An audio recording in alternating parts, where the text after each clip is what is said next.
Pete, it's what's for dinner. Peter Mills stood before the motel mirror before heading out, his reflection distorted by the flickering fluorescent light above. 342 pounds of failure stared back at him. He pulled his shirt tight against his stomach, watching the fabric strain against the buttons, then let it fall loose again with a heavy sigh. The alarm clock's red numbers glowed behind him. 6:15 a.m., 20 years of diets, Weight Watchers, keto, paleo, intermittent fasting. Each one started with hope and ended with him heavier than before. The scale this morning showed he'd gained another pound since yesterday despite surviving on nothing but black coffee and a protein bar. His fingers traced the stretch marks, mapping his abdomen like roads on a flesh atlas, each one representing another failed attempt at control. The last diet had been 6 months ago, liquid meals and daily weigh-ins. He'd lost 30 pounds, celebrated with just one slice of pizza, and gained 40 back within 2 months. This time will be different, he whispered to his reflection, the words familiar as a prayer. Dr. Harrison's website had promised revolutionary results. The testimonials seemed almost too good to be true, but the before and after photos spoke for themselves. The doctor's waiting list was months long, but Peter had gotten lucky. A cancellation opened up a slot next week. The consultation fee had cleaned out his savings, but what was money compared to a chance at a new life? Just 700 miles to go, 700 miles between him and salvation. His stomach growled. Peter checked his phone again, 6:47 p.m. The gas station salad at lunch felt like a distant memory, the wilted lettuce and dried-out carrots hardly qualifying as food. According to his GPS, the next major city was 4 hours away.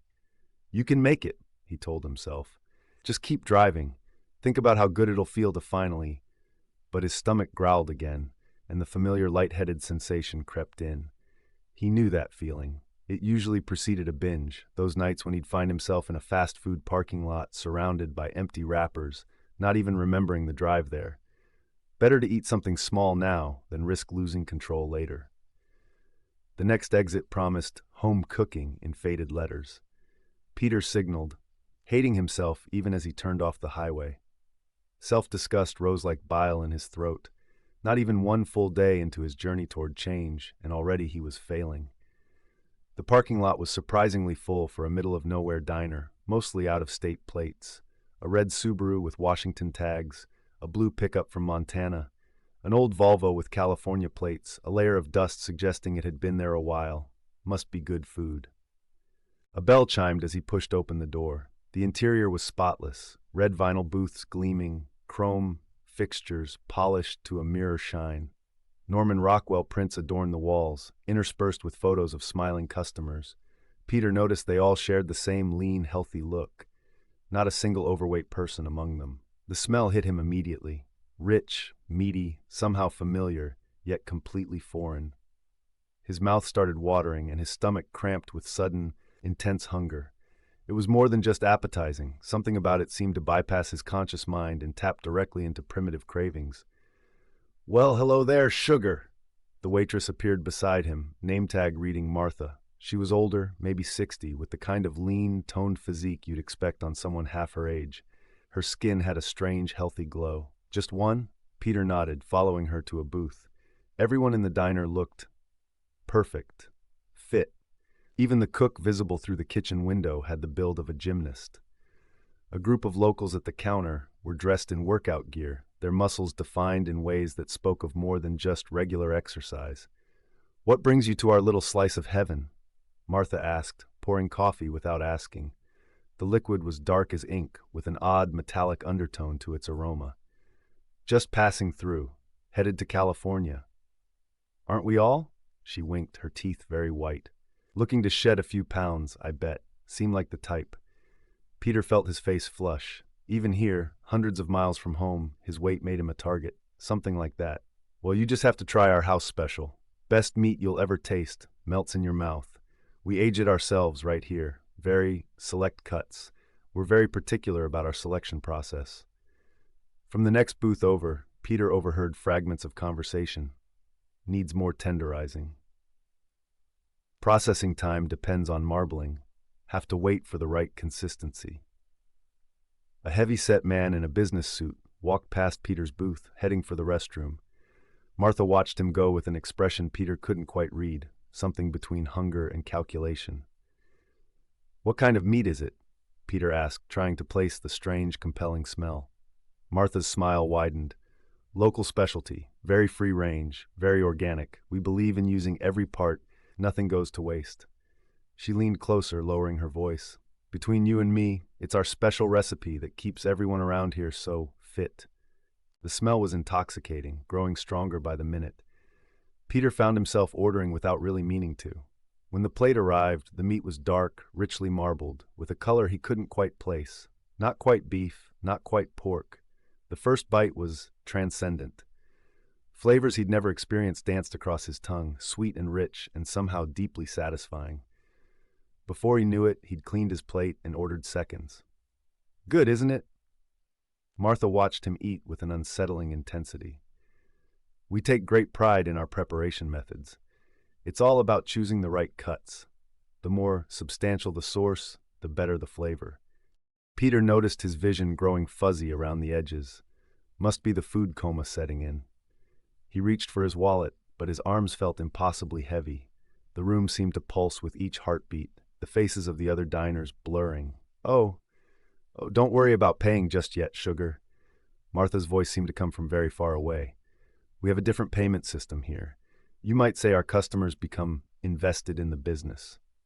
The room tilted sideways. Peter tried to stand, his legs refusing to cooperate. The silverware clattered to the floor as he grabbed the table's edge. "Let me help you with that, sugar." Martha's voice came from somewhere above him. Her strong hands gripped his arms, impossibly strong for her size. "Boys, we've got a fresh one." Through his blurring vision, Peter saw the fit men from the counter approach. Their workout clothes now looked more like butcher's aprons, dark stains visible under the fluorescent lights. They moved with practiced efficiency, lifting him as if he weighed nothing. "No," Peter tried to say, but his tongue felt thick, useless. Martha stroked his hair as they dragged him toward the kitchen. "Everyone fights it at first, but you're contributing to something beautiful. Health, fitness, perfection." The kitchen doors swung open. The gleaming stainless steel surfaces he'd glimpsed earlier were now clearly visible, along with things his mind struggled to process.